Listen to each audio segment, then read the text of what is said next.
Hey guys, welcome back to more relationship stories. In this video, my awful entitled stepmom demanded I pay rent after I turn 18. Well, she did not realize that I actually own the house. Let's dive right into the story. The first one is titled, Today I effed up by not realizing how much my stepmom loves me. So I am 16 male and my real mother died when I was 7. My dad, 41 male, remarried to my stepmom Alexis, 43 female, when I was 10. Alexis has always tried her best, but I never really appreciated her. I always just wanted my mom back and never even tried to see how much Alexis did for me. She makes my dad extremely happy. Whenever I see him with her, I can tell that he is really happy, and it made me feel like he did not truly love mom. Alexis always tried her hardest for us, always being there to help me with homework, make me feel better, hell, even make me a sandwich when I got hungry. But I never tried to see that she was doing it because she loved me. Yesterday was my birthday and she left me a note in my room. It read how much she loves me and sees me like her own son. It made me cry and realize how much Alexis truly loves me. Now I feel awful and want to apologize to her and make things better. I'm really sorry, Mom. I love you too. Update to the story. I wanted to first say thank you all for the support. I was honestly never even expecting my original post to get more than maybe a few responses, so thank you for all the advice, and now on to the main story. I got home about an hour ago and Alexis was in the kitchen making supper. I went up and hugged her from behind. She seemed surprised and asked me what was going on. I told her I was sorry for the way I had acted for all those years before. I only really managed to get out the "I'm sorry" part before I became too emotional and started crying. She turned around and hugged me and asked if everything was okay. I couldn't say anything without crying, so I just took out my phone and went to my post and showed her. She read it and was silent before also starting to sob and then just break into an ugly cry. We hugged for about 10 minutes while crying, and she told me that she loves me and always will, and she then got out some ice cream and we talked about our days. We made a plan to go see a movie this weekend, and so now we are sitting on the couch together typing this. Alexis also wanted to say some things, so she'll be typing here for a second. Hey everybody! Thank you for helping my stepson. It really means a lot that all of you poured so much sympathy and personal stories out here. I hope every one of you have a great day. Anyway, it's me again. I hope you all have a great day, and once again thank you for your support. Me and Alexis are gonna watch a movie now and cuddle on the couch. I love my new mom. And the next one is titled, Insanely Entitled Stepmom Demands I Pay Rent After I Turn 18. When my mom passed away 4 years ago, she left a hole in our family that I thought would never heal. I guess we all had different ways of grieving, as my dad somehow managed to move on when he met Sarah. In the simplest of words, Sarah was a recently divorced housewife looking for a new source of income. I objected with concern at the speed their relationship was progressing, but I had to leave my father to make his own mistakes. Despite being closer to my age than his, stepmom had never shown me an ounce of interest or kindness. The only interactions with her were when she wanted to boss me around or chastise me over something minor or mundane. In the months leading up to my big 18th birthday milestone, there was lots of enthusiasm but little build-up. My father wanted me to have a great and memorable day, though had no idea to put plans into action. My mother was the main organizer of the family. When I caught the two whispering about me sheepishly, I had assumed stepmom stepped in to help with the party. This warmed me to her slightly, like her cold heart had started to melt. I later found out that she was still the ice queen I had always thought when she approached me about rent. Your father and I have talked and we both agree now that you're turning 18. It's high time you start paying rent. It's only fair that you start getting a taste of the real world now that you're becoming a real adult. I was shocked but laughed it off as a joke. If I was gonna pay rent, it was not gonna be because she of all people told me to. Time passed without the subject being brought up again, so I assumed it had been dropped. Instead, stepmom waited until my birthday morning before catching me with another nasty surprise. Pay up or move out. I will preface this by saying I had never expressed any interest in college or leaving home before, so I found it horrifying and infuriating that I was at risk of being thrown out of my own home by this parasite. I was furious but did my best to remain calm. I did not want to cause an argument or distress my father on what should have been my special day.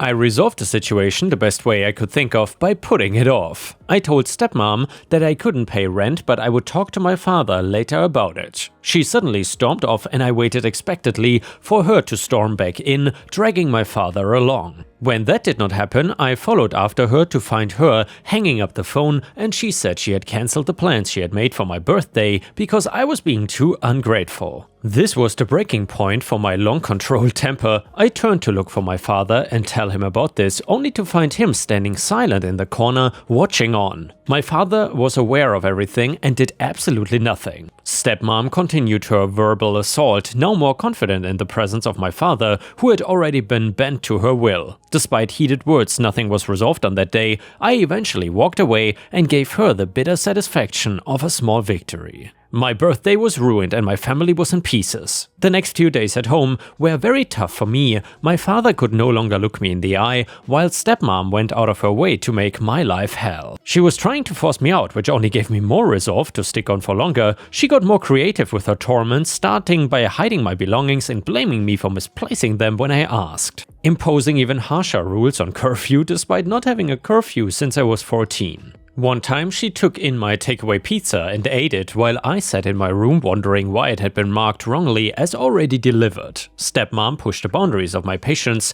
when this extended to bad-mouthing me, now to everyone with ears. Anytime a friend or family member came over, she would rant at them ceaselessly about how awful I was, that I was lazy, a freeloader, ungrateful and irresponsible. One quiet evening I decided to finally settle matters with the enemy. I caught them by surprise while they were eating dinner. I had even been shamed into eating alone in my room lately, so they were not expecting me. I threw down a stack of papers in front of stepmom and told her to take a look. When she refused hearing an explanation, I explained that I did not need to pay rent for my own house. The statement nearly set her off before my father picked up the papers and started reading, which prompted her to follow suit. The papers were legal proof that I was the rightful owner of the house after inheriting it from my mother. My father seemed unaware of the inheritance but made no show of anger or remorse, letting stepmom react for them instead. For the first time in months she had been rendered speechless, a fact I found maybe too satisfying. I continued confidently by telling her that she may need to move out if she didn't reconsider her attitude in my house, paraphrasing her own words earlier. My challenge seemed to snap her back to bitter reality, which in response began a string of insults. She insisted the inheritance be passed to my father instead,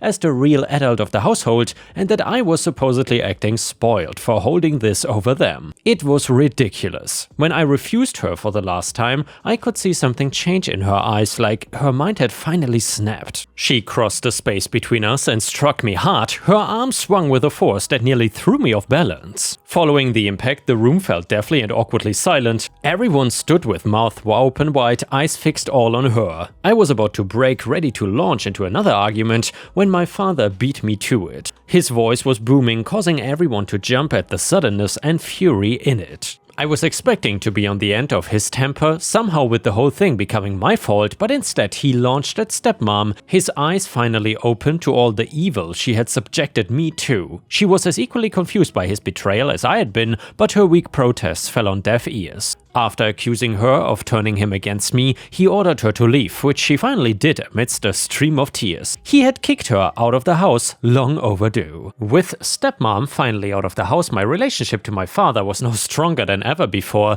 Despite finding it difficult to accept my father, now knowing stepmom was not who he thought, broke things with her and refused to see her again. There was not much I could do in this situation, but I supported him as best as I could, which included throwing her stuff into boxes and tossing them to the curb, something I secretly really enjoyed. While sorting through her drawers, we found a stack of receipts from a local casino with some very big spends. My father had no idea she had a gambling problem, but it was now obvious why she was so insistent on me paying rent at least. One day, while my father was at work, she came by with help to take her stuff. I watched from the window as she started to pack them into the back of her SUV and then give up in frustration and marched towards the house. I spent the next 10 minutes in silence as she hounded the front door, trying to break it down with her pleas and crocodile tears. She did eventually leave, and luckily it was before my father returned home from work. When he did return, I told him about the visit and filed for a restraining order the next day. And yeah guys, if you enjoy the relationship stories, please don't forget to post some star emojis in the comments to show your support. The next one is titled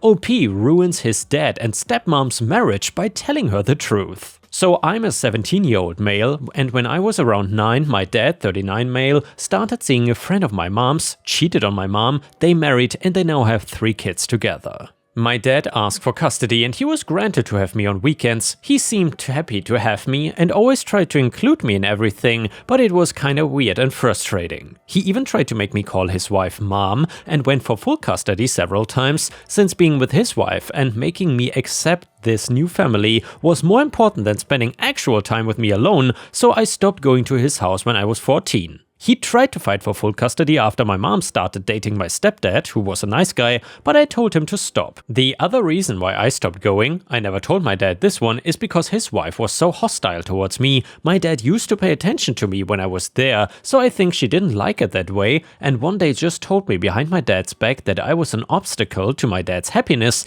that I should just stay with my mom full time. Their anniversary was 5 days ago, and I didn't want to go, but he called my mom to threaten that if I didn't go, he would go to court. He took his 4 kids, including me, his wife, his parents and his parents-in-law, to celebrate at a nice restaurant. Once there, he said that he had 6 tickets for vacations. I didn't say anything, but then he looked at me and said, "One is for you." I said, "Thanks, but I'm not going." He seemed angry and said, "Okay, I had enough. Why don't you want to go?" "Just because," I said, but then he asked the same question 5 more times, so the 6th time I said, "Because I hate your wife." And then he started asking why over and over again, so I ended up telling him the mean things she said to me. He was seemingly uncomfortable, but told us to finish our meal. No one talked for the rest of the night, and after we finished, I asked my stepdad to pick me up. I have not spoken to my dad since. He has just sent me a message asking if I changed my mind about the trip, but I said no. My cousin told me that my dad is staying at my grandparents' now. His wife texted me yesterday calling me a brat and asking if I was happy for potentially destroying my half-sibling's home life. But I just ignored her.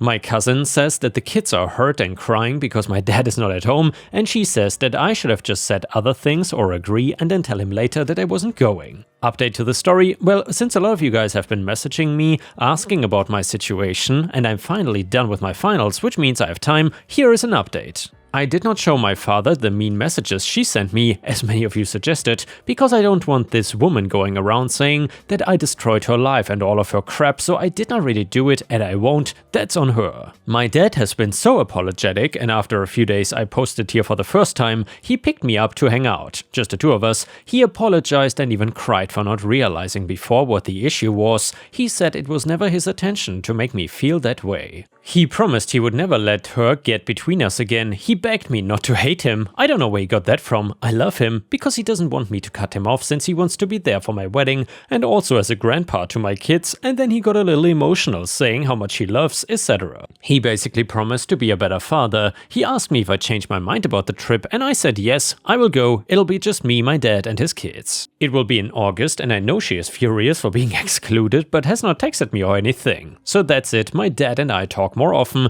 We also hang out more. I've been to his house a couple times, just for a few hours, but his wife and I just ignore each other. So well, that's it I guess. I'm going on the trip with my dad and have siblings. By the way, someone asked me about the relationship I have with the boys. Well, we get along, thus we cannot really do a lot of things together since we have different interests. They are 875 all male, but I love them and I know they love their big brother. Update number 2, since some of you texted me to know how things are going on, here's a little update. My dad thought it was a great idea to ask my girlfriend to come with us instead of his wife. I was hesitant at first, but then my girlfriend said that she wanted to come with us, so it's gonna be my dad, his 3 kids, me and my girlfriend. It is great, I can finally have time alone with my dad without her around. Update number 3, it is titled, GF showed my dad some messages I did not want him to see. So she lost my trust. I've shown her and only her some messages my dad's wife sent me a couple months ago where she was insulting me for ruining her marriage. I did not want my dad to see the messages because I didn't want to cause any more drama. While we were on a trip a couple weeks ago, my GF unlocked my phone and showed my dad the messages even if I told her I didn't want to. My dad got mad at me for not showing him the messages before, but I didn't say anything else for the rest of the trip. I got really mad at my GF and had barely spoken to her since.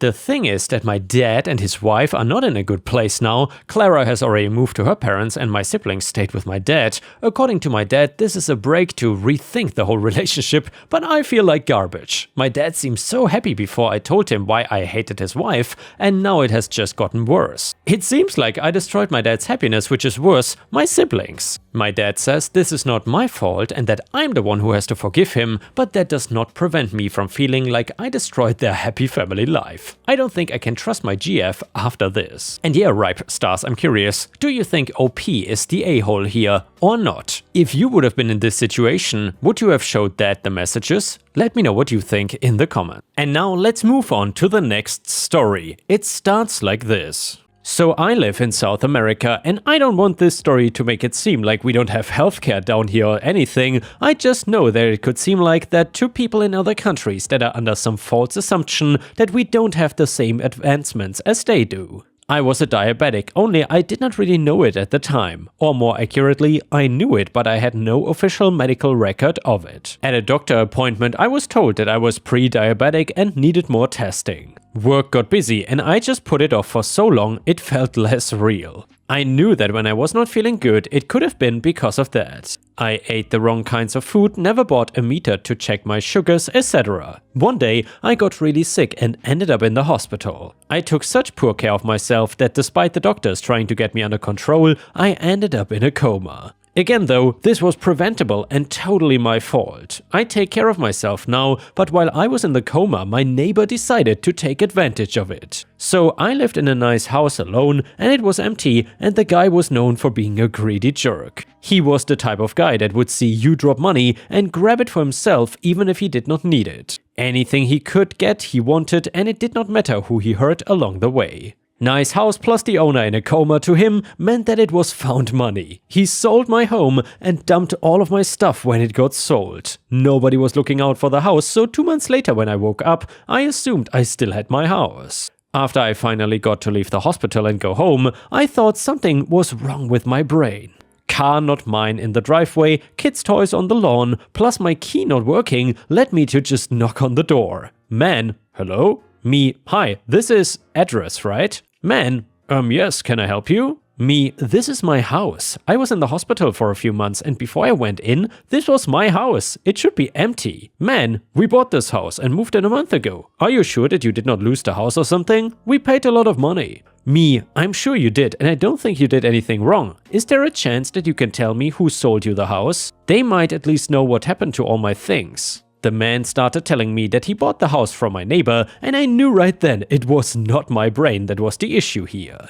My neighbor stole my house because I was sick and sold it to this family who had no idea that it was stolen. I told them that I was taking him to court and I was sorry, but they might want to look into buying another house, since I plan to get this one back along with my things. They were not happy being told they might have to move again so soon, but I needed my house. I literally had nowhere to sleep that night and called 3 friends before one agreed to let me stay for a few weeks to sort all of this out. Not before I spoke to my neighbor though, who told me that it was my fault I left my house unattended, that it could not sit and wait forever because it could sell great. He was not even sorry about it and even made a comment about thinking that I was just gonna die and he would not need to explain anything to me. So then I got a lawyer and he searched into how he was able to sell a house that he did not own. Well, what my lawyer found was that the paperwork all looked fine when it came to what he needed. He got everything clearly forged though, even IDs with my name on it but his face. A forged deed to the home as well, and a ton of other things to try and make it seem real. I was furious and wanted to make sure that he went to jail, and I got my house back. So I had just gotten a new chance at life, which came with a lot of changes I had to make.